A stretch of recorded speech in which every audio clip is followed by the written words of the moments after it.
अस्सलाम वालेकुम दोस्तों, मैं कर रहा हूं आज कराची के मसाइल पे बात। दोस्तों, कराची के अंदर बहुत सारे मसाइल हैं और उनके ऊपर सिर्फ सिंध हुकूमत और वफाक का आपस में झगड़ा चलता रहता है। तो दोस्तों याद रखो, माजी कभी भी बदल नहीं सकता, लेकिन हाल और मुस्तकबिल आज भी हमारी मुट्ठी में, हमारे हाथ में है। लेकिन मसाइल सारे मैनेजमेंट के हैं। उम्मीद आधी ज़िंदगी है और मायूसी आधी मौत होती है। दोस्तों, जैसा कि आप जानते हो, कराची और बम्बई दोनों ही एक जैसे बड़े शहर हैं।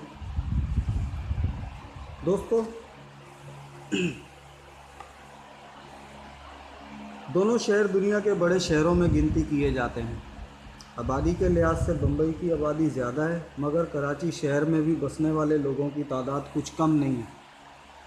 आबादी के लिहाज से कराची शहर 5 से 6 करोड़ की आबादी वाला शहर है, मगर मर्दमशुमारी में आज भी 2 करोड़ से ज़्यादा गिनती नहीं किया जाता, जिसकी वजह से शहर का बजट अगर 5 से 6 करोड़ की आबादी को गवर्नमेंट बजट देगी तो शायद ये मसाइल ही पैदा ना हो। मगर जब 6 करोड़ की आबादी वाले शहर को 2 करोड़ की आबादी गिनती किया जाता है तो बजट भी 2 करोड़ के हिसाब से दिया जाता है।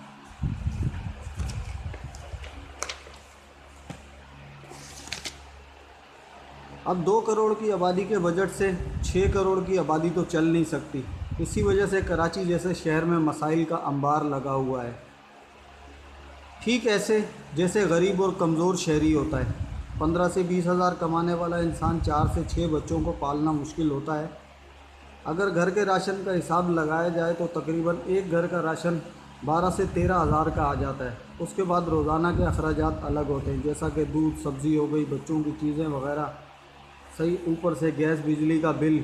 अगर सब शामिल किया जाए तो ये सारे अखराजात लगाएं तो एक गरीब आदमी 4 से 6 अफराद वाले घर का ख़र्चा तकरीबन 35,000 रुपये बनता है, जबकि इसकी आमदनी सिर्फ 15 से 20 हज़ार है। अब वो घर के सारे अखराजात कैसे पूरे करता है, ये सिर्फ उसके घर का मसला है। हुकूमत को ऐसी कोई लेना देना नहीं। हाँ, हुकूमत को सिर्फ़ और सिर्फ महंगाई करना आता है। कोई कैसे गुज़र बसर कर रहा है ये हुकूमत का मसला नहीं है, मगर फिर भी वो गरीब आदमी इस महंगाई के दौर में ख़ुद को चला रहा है। पूरा ना सही आधे अखराजात से काम चला लेता है, बच्चों की ख्वाहिशों को रद्द करता है, पार्ट टाइम वर्क कर लेता है, मगर किसी से शिकायत करने का हक़ नहीं रखता। क्योंकि अगर वो गरीब है, कमज़ोर है, तो इसमें हुकूमत का क्या कसूर है? ये कसूर उसका अपना है कि वो गरीब क्यों पैदा हुआ, कमज़ोर क्यों पैदा हुआ। मगर हुकूमत इतना जानती है कि ये गरीब आदमी, कमज़ोर आदमी कभी भी हार नहीं मानेगा। और मैंने भी ज़िंदगी में एक ही चीज़ सीखी है कि इंसान को कोई चीज़ नहीं हरा सकती जब तक वो ख़ुद हार ना मान ले। ये बात सिर्फ़ इसलिए की गई है कि हमारे शहर के सारे मसाइल वफाक की वजह से हैं, और ये इल्ज़ाम सिंध गवर्नमेंट पर डाल देती है, जबकि वो गरीब आदमी इल्ज़ाम किसी को नहीं देता। क्या वफाक कराची के मसाइल हल नहीं कर सकती? 70% रेवेन्यू देने वाला शहर है, जिससे 4 सूबे चल रहे हैं, मगर बजट 2 करोड़ शहर आबादी का दिया जाता है। अगर बजट 2 करोड़ आबादी का दिया जाएगा तो 6 करोड़ की आबादी के मसाइल हल कैसे होंगे?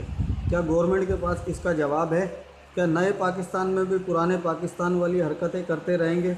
इमरान खान और वफाकी काबीना जवाब दे, और जवाब देना पड़ेगा, क्योंकि ये कराची का मसला है, ये एक शहर का मसला है, ये इंटरनेशनल शहर के मसाइल हैं। तो दोस्तों, आज मैं आपको बताना चाहता हूँ, हमारे शहर कराची को लावारिस समझा जाता है, जबकि इस शहर से 70% रेवेन्यू कमाकर पूरे मुल्क के निज़ाम को चलाया जाता है। लेकिन फिर भी हुकूमत को ये बताना चाहता हूँ, अगर हुकूमत थोड़ी सी भी एक्शन ले, इस शहर को चलाने के लिए हुकूमत के पैसों की ज़रूरत नहीं होगी।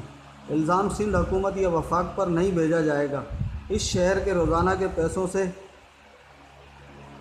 छोटे छोटे टैक्सीज़ करके इस शहर को चलाया जा सकता है,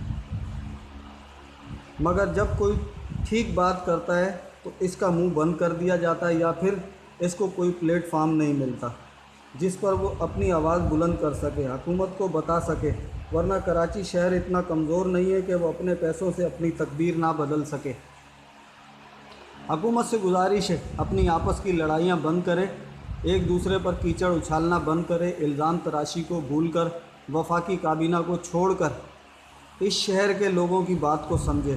حکومت کو آئیڈیاز دینا چاہتا ہوں کہ کیسے اس شہر کی حالت بدل سکتی ہے، کیسے اس شہر کے حالات کو بدلنا ہے، کیسے مسائل حل کرنا ہے، کیسے بڑھتے ہوئے مسائل کو روکنا ہے، ان پر کنٹرول کرنا ہے، کیسے کراچی کی تقدیر بدلنی ہے، کیسے نیا پاکستان بنانا ہے اور کیسے نئے پاکستان کا مرکز کراچی شہر 70% ریونیو دینے والے شہر کی حالت بدلنی ہے۔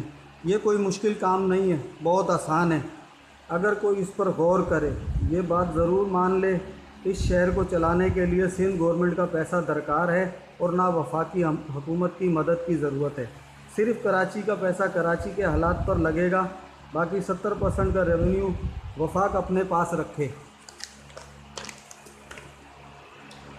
کیا ہے کوئی ہماری آواز سننے والا؟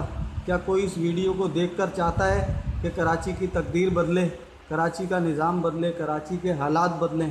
اگر کوئی ہے ہماری آواز سننے والا تو ہم سے رابطہ کریں۔ ہمارے پاس ہے کراچی کا پلان، جس میں نہ کوئی حکومت کا پیسہ ہے نہ سندھ سرکار کا، صرف پیسہ کراچی کا ہے اور کراچی پاکستان کا نئے پاکستان کی تصویر دکھانے والوں سے گزارش ہے ہماری مدد کرو تقدیر بدلنے کے لیے، کراچی بدلنے کے لیے، حالات بدلنے کے لیے، گندگی ختم کرنے کے لیے، کاروبار چلانے کے لیے، مزدوروں کے لیے، مظلوموں کے لیے، محکوموں کے لیے، تاجروں کے لیے اور صنعت کاروں کی ترقی کے لیے۔ اللہ حافظ۔